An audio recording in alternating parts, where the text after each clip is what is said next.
It was 12:34 p.m. on a rainy Saturday in December. A baby reached out its clenched fists, grabbing only air. Did he have hopes and dreams? Well, he didn't know. Just like he wouldn't know what was to transpire over the next 3 decades. I'm turning 26 in less than 15 days, and I thought that this would be a good way to get something that's been bothering me for a while off my chest. So here I am, lonely, no proper education, no skills, no money after finishing 26 full years of life. And this is how my story goes. The first 11 years gave me a bad start and a bad introduction to life. There were so many troubles that we had no control over. I don't want to go into the details, but I have never enjoyed a Christmas or a New Year's or an Easter or any holiday for that matter. In fact, holidays were always the worst because there was so much going on at home. After that, we tried to move away from all of it, but the same issues kept following me, and it only exposed me to even more heartbreak because we were living on rent and we had to deal with the absolute worst and abusive landlords that you can find. And each time we moved places to escape from it, it only got progressively worse and worse. So much so that the main reason for migrating was to escape it. It didn't make sense to keep staying in a country that was going nowhere and continue paying rent. So, this has been my living situation for the first 23 years of my life. Moving on to my education chapter, what my life as a student was like,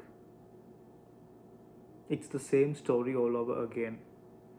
When I was in school, I did moderately well. I did get good grades and did decently well in exams. I wasn't too much of a bad student. But it was nothing compared, or the struggles that I had to face while in school was nothing compared to what was to come next. So after I finished school, I enrolled in what is the equivalent of the CPA program. And from where I am from, this program has 3 levels, and to complete the exams at the third level, you need 3 years of work experience. My plan and what I wanted to do was to complete the first 2 levels, then gain the experience and use it to complete the final exams at the third level. But people around me started pestering me to join a firm, and that turned out to be the worst decision of my life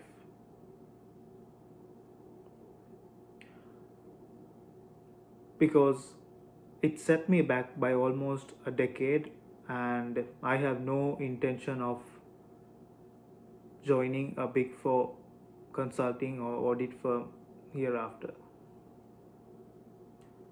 I didn't learn anything or earn any money while I was there because I was just paid a stipend of 8500, which comes to around $30 a month based on the exchange rate back in 2018, 2019 and 2020.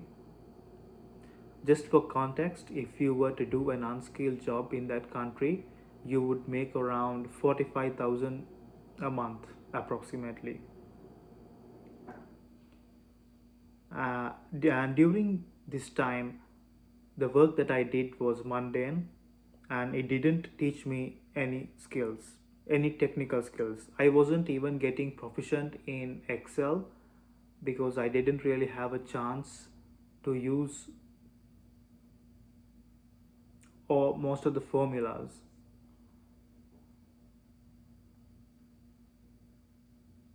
And the irony is that I didn't end up completing any of the 5 exams at the final level, which is kind of what I slogged so hard for 3.5 years.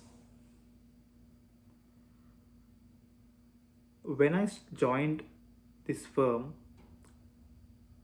I went and spoke to my friends and said that, you know what, I am not going to be able to finish the exams like I wanted to and continue my studies according to what I planned.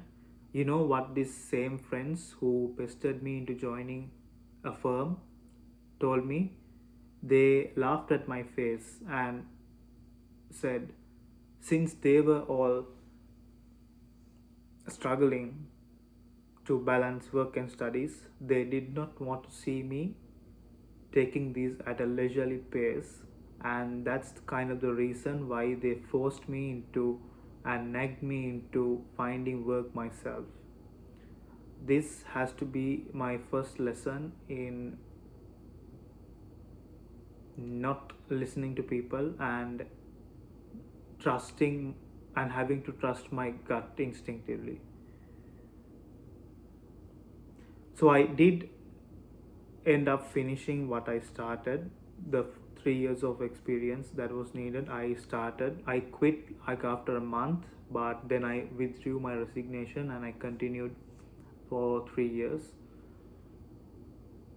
I kind of think that I should have gone through with resigning from that place the first time I decided to quit. Unfortunately, that's another story on its own, like how people they are encouraged me to stay on. So moving on to the second innings of my education chapter, what I'm about to tell you now happens in Canada, maybe in the last 24 to 26 months. It did not go as planned as well. So I had a choice to study between a business analytics program and a business management program, and I now feel ashamed to admit that I choose the later. And it turns out that none of the other students who were in this program were there to study, and they were only there as an excuse to come to the country. We were burdened with so much homework and group projects, most of which I ended up doing on my own just for others to get the credit. And the teachers there were, most of them were unhelpful. If you took some issue up to them, they would brush it off or dismiss it. There were some good teachers who made my life a little bit more bearable, but for the most part, it was not a positive experience. Now I have a worthless diploma that no one wants to touch with a 10-foot pole. As a direct result of all of this, I am now working in a job that I do not see myself doing in the long term. I'm just doing it to get by, but that's not the hard part, because you might be telling yourself that this is how most people go about their lives. The hard part for me is that I do not know how to even try to pivot away from all of this or any of this. I have no idea how to start to move off from all of this. I'm also moving houses in the next few days, so given my history with renting, I am scared of how it's going to go. I'm turning 26 with nothing to show for it. No wealth, no career, no relationship, no stability. Just a long list of mistakes. And the question I still don't have the answer to is, can any of this change?